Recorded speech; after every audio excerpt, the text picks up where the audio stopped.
Hai guys, ketemu lagi di Cerita Channel. Kali ini saya akan menceritakannya langsung di depan kalian. Semoga kalian suka ya guys.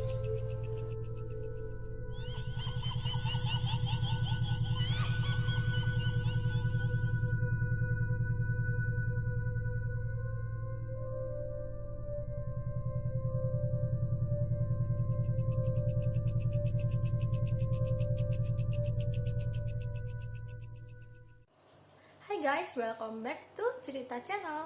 Kalau biasanya kita membahas tentang tempat-tempat angker yang ada di luar negeri, kali ini kita akan membahas salah satu tempat angker dan bersejarah yang ada di Indonesia. Tempat angker dan bersejarah yang akan kita bahas kali ini adalah gua. Sebenarnya guys, ada banyak sekali gua peninggalan dari penjajahan zaman Jepang dan Belanda. Namun kali ini kita akan membahas tentang gua Jepang. Gua Jepang di Indonesia itu tersebar di berbagai pulau guys, dan totalnya kurang lebih ada 10 gua. Salah satunya ada di Bandung, Jawa Barat. Gua Jepang ini lokasi persisnya ada di dalam Taman Hutan Raya IRH Juanda, Dago Pakar, Bandung. Jadi guys, kalau kita ke sana dari pintu masuk sampai ke Gua Jepangnya, kita pasti melewati hutan yang rimbun. Tapi jangan khawatir guys, di sana itu hutannya bagus, jalannya juga rapi dan terawat serta bersih. Anyway, Gua Jepang ini dulu dibangun pada tahun 1942. Taman Hutan Raya ini dulu namanya Taman Wisata guys. Dan hutan ini dulu diresmikan pada tanggal 23 Agustus tahun 1965 oleh Brigjen Purnawirawan Marsudi yang saat itu menjabat sebagai Gubernur Jawa Barat. Lalu pada tanggal 14 Januari tahun 1985, Taman Wisata ini diganti menjadi Taman Hutan Raya IRH Juanda dan diresmikan oleh Bapak Presiden Soeharto. Gua Jepang ini letaknya kurang lebih 200-300 meter dari pintu masuk Taman Hutan Raya atau disingkat Tahura. Karena letaknya yang tersembunyi di dalam hutan, cahaya matahari itu nggak bisa masuk guys ke gua ini. Dan itu mengakibatkan gua ini terasa lembab, dingin, dan sangat gelap. Gua ini sebenarnya akan digunakan untuk benteng pertahanan militer Jepang sebagai gudang amunisi dan pos pengintai untuk melihat gerak-gerik musuh di bawah kaki Bukit Pakar. Gua ini memiliki 4 lorong yang besar dan memiliki saluran ventilasi di berbagai sudut. Di dalam gua ini terdapat beberapa gundukan tanah yang lebih tinggi dari permukaan, dan gundukan tanah ini biasanya dipakai sebagai tempat beristirahat oleh tentara Jepang atau tentara Dai Nippon. Konon katanya lorong kedua dan lorong ketiga itu lorong jebakan guys. Di dalam gua ini juga terdapat 18 bunker untuk para tawanan perang, dan di dalamnya juga ada beberapa ruang guys, dimulai dari ruang tembak, ruang pertemuan, ruang penyiksaan, penjara, dapur, gudang, dan lain-lainnya.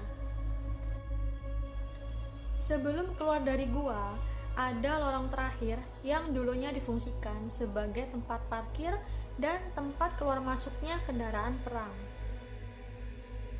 Pembangunan gua ini memakan waktu sekitar 3 tahun guys. Tapi saat tentara Jepang kalah dengan tentara sekutu, akhirnya pembangunan gua ini terhenti begitu saja. Dari tahun 1945 setelah pembangunan gua Jepang ini terhenti hingga tahun 2021, gua ini strukturnya masih sangat kuat dan original guys, karena gua ini belum pernah direnovasi.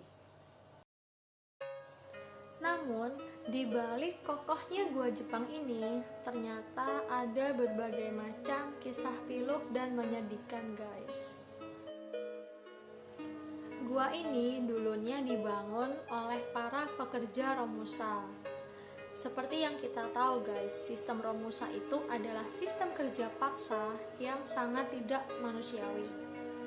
Para pekerja ini biasanya diambil dari warga sekitar atau diculik dari desa atau kota lain. Mereka dijadikan tawanan perang, diperlakukan sangat tidak layak, guys.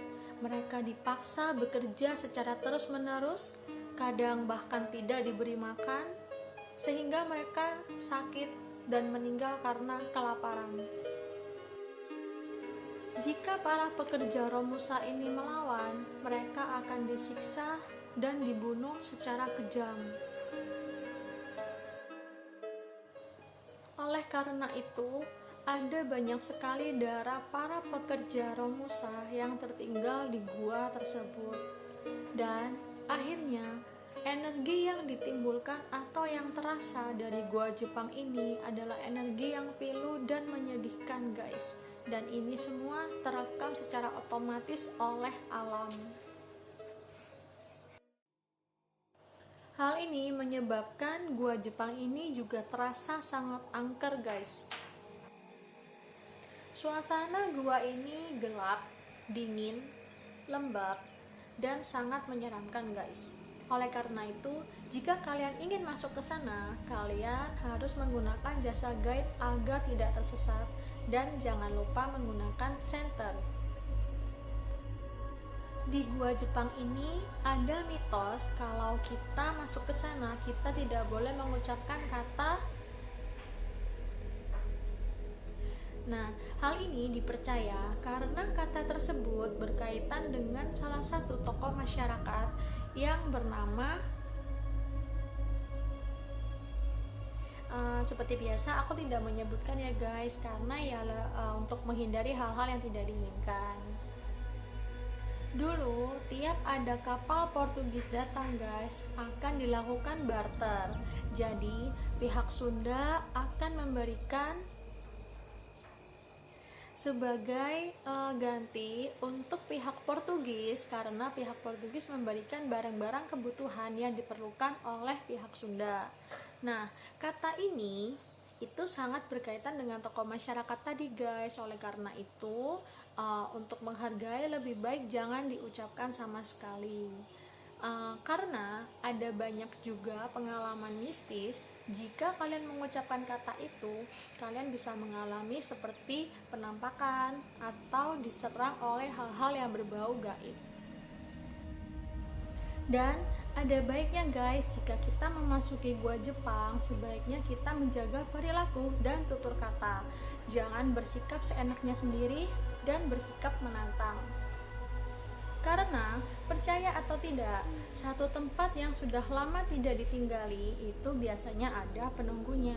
Oleh karena itu, paling enggak saat kita ingin memasuki gua, kita permisi dulu, dan saat kita ada di sana atau setelah keluar dari gua Jepang, ya sebaiknya kita mendoakan para arwah korban tentara Jepang dan korban perang yang meninggal di sana supaya mereka bisa tenang dan paling enggak mereka yang tersesat bisa menemukan cahaya kembali.